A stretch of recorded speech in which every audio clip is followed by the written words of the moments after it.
Era una de esas noches de otoño en las que el aire te corta la respiración.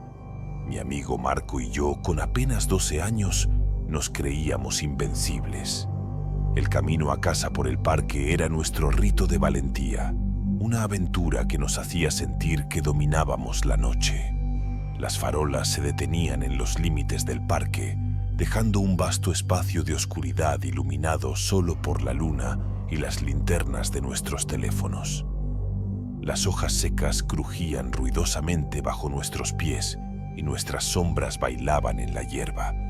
Nos empujábamos y reíamos, contando historias de fantasmas con voces susurrantes, disfrutando de cada escalofrío. Pero la risa murió en mi garganta cuando vi la figura. Estaba de pie, quieta, al pie de un viejo roble, a unos 50 metros de distancia. Le dije a Marco que seguro era un adorno de Halloween, pero a medida que avanzábamos, el miedo me invadió. La figura no se movía, no tenía la forma de un cuerpo humano. Sus brazos eran largos y sin forma, sus piernas eran como dos delgadas astas. Lo más aterrador de todo era que no tenía rostro. Era solo una superficie lisa y pálida, sin rasgos, sin ojos. Mis piernas se congelaron. Marco también se detuvo, su respiración se hizo pesada.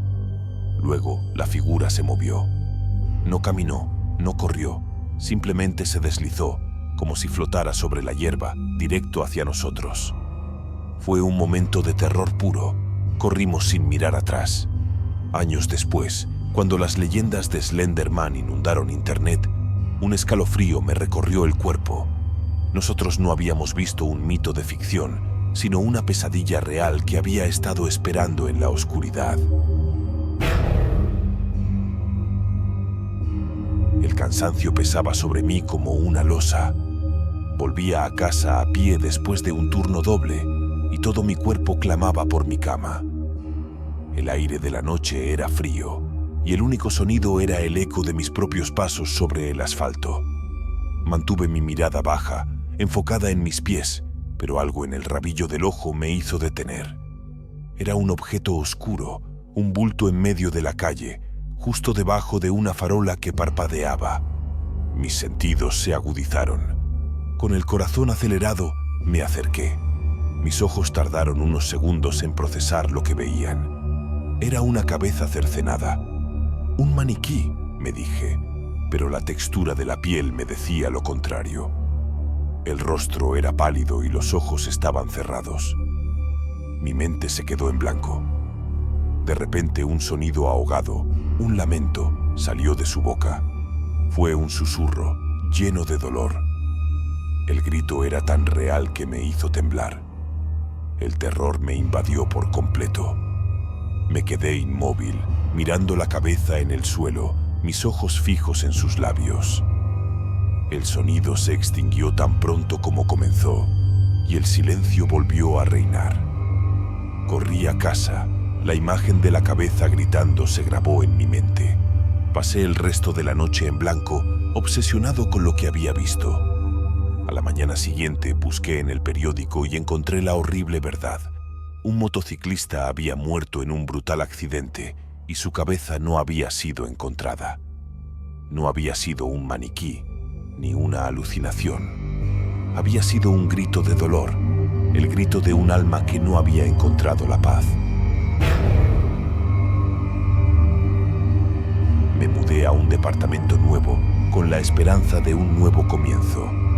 El lugar era pequeño, pero la luz que entraba por la ventana me hacía sentir optimista. Mi madre, una mujer de tradiciones, me aconsejó que encendiera unas velas frente al espejo para ahuyentar a los malos espíritus. A mí me pareció una tontería, pero lo hice por ella. Al principio todo era paz.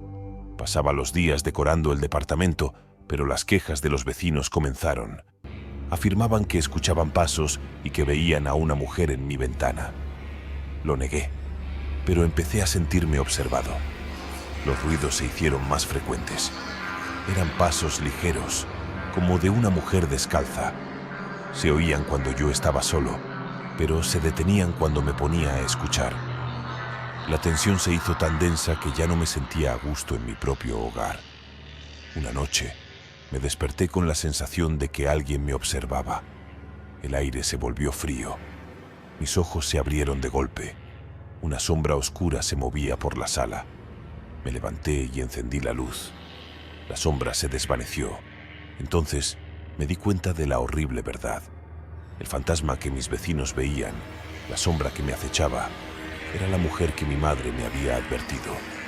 Las velas no atrajeron la buena suerte, sino que abrieron la puerta a una presencia femenina que ahora habitaba mi hogar. La noche de películas con mi amiga era perfecta. Nos reíamos, comíamos palomitas de maíz y veíamos una película de terror. El ambiente era alegre hasta que sentí la necesidad de ir al baño. Cuando entré, sentí un frío repentino. Se me erizó la piel. Traté de cerrar la puerta, pero no pude. Sentía que algo me observaba. Mi corazón se aceleró. Con el corazón en la garganta, me di la vuelta para mirarme al espejo. Lo que vi me dejó sin aliento. No era mi reflejo. Era el fantasma de una mujer pálida, con la mirada triste, que me miraba fijamente desde detrás de mí. Grité y corrí fuera del baño. Mi amiga se asustó. Le conté lo que había visto. Ella me explicó que la antigua dueña de la casa se había suicidado allí, en ese mismo baño. La mujer había sufrido de depresión y se había quitado la vida en ese lugar. Ana me dijo que, a veces, la puerta del baño se abría sola. Ahora, el fantasma de la mujer estaba atrapado en el espejo, esperando que alguien la encontrara. Estaba en la cocina, preparando la cena. La televisión estaba encendida en la sala y el olor de las especias llenaba el aire. Era una tarde tranquila, como muchas otras, hasta que sentí una presencia en el umbral de la puerta. Me di la vuelta y vi a mi hijo, Chayo, de pie allí. No sonreía ni hablaba, simplemente me miraba. Me alegré de verlo. «Pasa, hijo, siéntate», le dije. Él se movió lentamente hacia el sofá y se sentó, con la cabeza baja. Su presencia era extraña. Casi parecía transparente a la luz del atardecer. «¿Quieres algo de comer?», le pregunté, pero no me respondió. Pensé que estaba cansado. Me di la vuelta para seguir cocinando. Cuando me volteé, mi hijo ya no estaba. Lo llamé, pero no hubo respuesta. Mi corazón se llenó de confusión. Fue entonces cuando mi teléfono sonó. Era mi hermana. «¿Estás con Chayo?», me preguntó. Le dije que lo había visto hacía unos minutos. Ella se quedó en silencio por un momento y luego me dijo que Chayo estaba con ella. Ambas nos quedamos en silencio, sin poder procesar lo que acabábamos de oír. Era imposible que Chayo estuviera con nosotras al mismo tiempo, a 250 kilómetros de distancia. Ambas nos describimos la misma escena. El horror nos invadió. Semanas después, nos enteramos de la verdad. Chayo había muerto en un accidente de auto. Él se había despedido de nosotras. Mi novia había intentado quitarse la vida, pero un extraño la había salvado. Me sentía inmensamente aliviado y agradecido. Días después, me encontré con el extraño. Le di las gracias por haber salvado la vida de mi novia.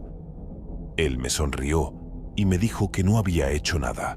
Nos separamos, pero yo no me sentía a gusto. Algo me decía que nuestros destinos estaban entrelazados. La confirmación llegó una semana después. El hombre que había salvado a mi novia había muerto. Y la causa de su muerte fue la misma que la de mi novia. Un escalofrío me recorrió el cuerpo. ¿Había el extraño tomado el destino de mi novia? Los ruidos extraños en mi casa solo reforzaron mis sospechas. Mi novia estaba viva, pero yo me sentía como si hubiera perdido a alguien.